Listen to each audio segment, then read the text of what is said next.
I'm Kate, I'm a watercolor artist, and these are my favorite brushes. Let's start with Princeton Brushes! If you're just starting out, Princeton brushes are a great brush to have because they cover a lot of the basics, they're pretty affordable, and I really like them. They're solid brushes. Princeton Brushes has a ton of brushes, but I use 3 of their main different categories. They have Velvet Touch with the red handles, Princeton Select with the blue handles, and they have Princeton Snap. I'm gonna take you through some of my go-to favorites, why I use them, how I use them, and what I love about them. Well, here we go.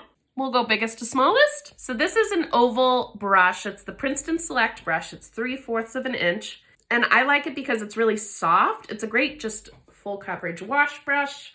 It does have a bit of a firmer edge, so it's not gonna like feather off as much as some other brushes. It feels really comfortable in the hand, and that's the oval wash brush. Next, from the Princeton Select, I'm gonna go into round brushes. Round brushes look like this because they have the pointy tip. They can either be really pointy at the top, or if you press it down, you can get a thicker line. I like Princeton Select just kind of as my basic everyday brush. This is a size 12. This is great for larger florals. And the next size that I really do use the most is the size 6. Size 6 round brush is a must-have in your watercolor collection. So it's got this nice point. You can do really thin lines or you can do really larger shapes. I also like having a size 4, so it's gonna be a little bit smaller. And then I have a bunch of the smaller ones. This is a size 2, which is great for detail. And I'm gonna go into a video of all my favorite small brushes, but I do like a lot of the Princeton brushes, small brushes. The next thing that I really love from Princeton is this very cool Fix-It brush.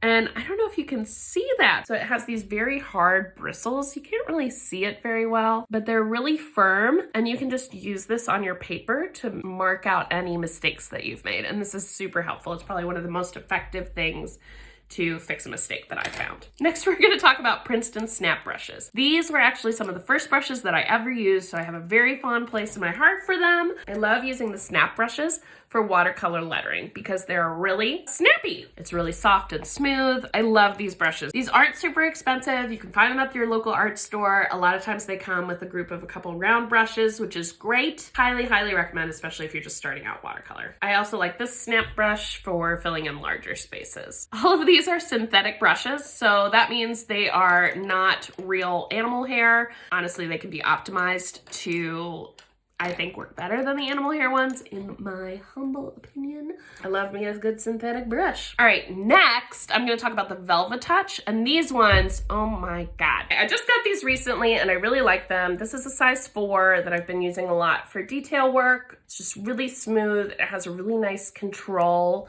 Here's a size 1. I also have been really liking that one. This one I'm excited about. This is like a wider flat brush, but it has this thing at the end, and you can actually use this to create veins in leaves. You would just drag it along your paint. So that's a really cool tool to have. You can also use a number of other things, but it's nice when it's just on the back of your paintbrush. And that is the roundup of my favorite Princeton brushes. Brush. These ones are non-Princeton brushes that I also love.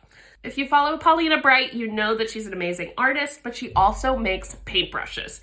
And I love them. They are vegan paintbrushes. This is her round brush, size 2. As you can see, it's just really beautiful. It also has just such a nice flow to it. It holds a ton of water. I love it for doing abstract, loose florals. It's a very soothing brush, if that makes any sense. So I love all of her round brushes. They come in a couple different sizes. I probably use the size 2 the most. Next, she also has recently come out with some mop brushes, which I'm super excited about. This is a size 3 mop brush, and it is, when I said this holds a lot of water, you guys, this holds a ton of water! It is really great for covering evenly across your page. I think it adds a lot of nice texture to your washes if you want to have a little bit more of a flowy texture. It's just really versatile, sucks up a ton of water, which is great.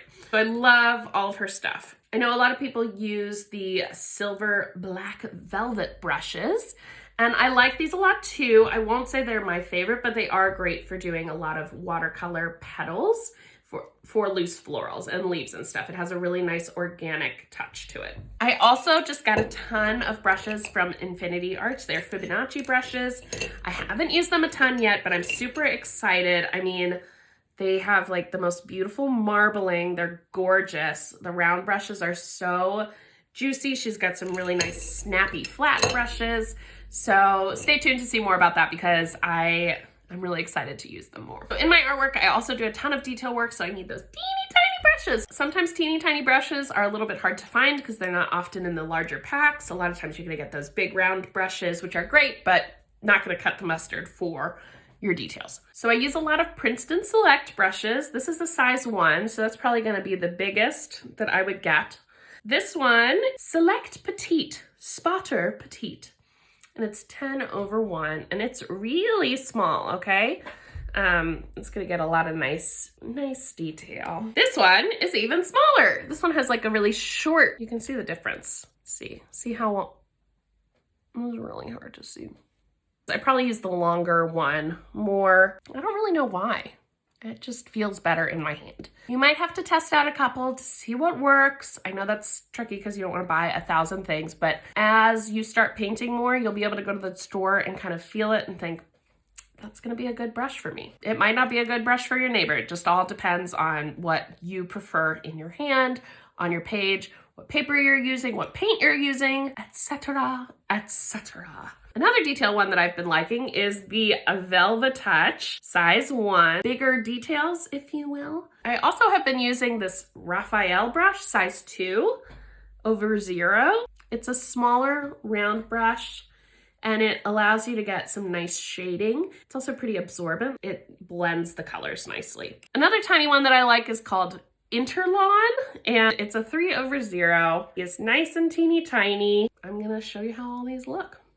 For Princeton Select, this is the oval wash brush, the size 12 round brush, the size 6 round brush, the size 4 round brush, the size 2 round brush, the size 1 round brush, and the 2 petite spotters. This is the Velvet Touch flat, the 4 round, and the 1 round, and the Snap 3/4 stroke brush, the 10 round, the 6 round, and the 4 round. I especially love using the snaps for my brush lettering. Polina Bright round brush and 2 of her mop brushes, and then the Silver Black Velvet size 14 is right here. If you have any questions, let me know in the comments. If you have a favorite brush that I didn't mention that I need to buy, let me know because I love buying art supplies. Drop it in the comments below.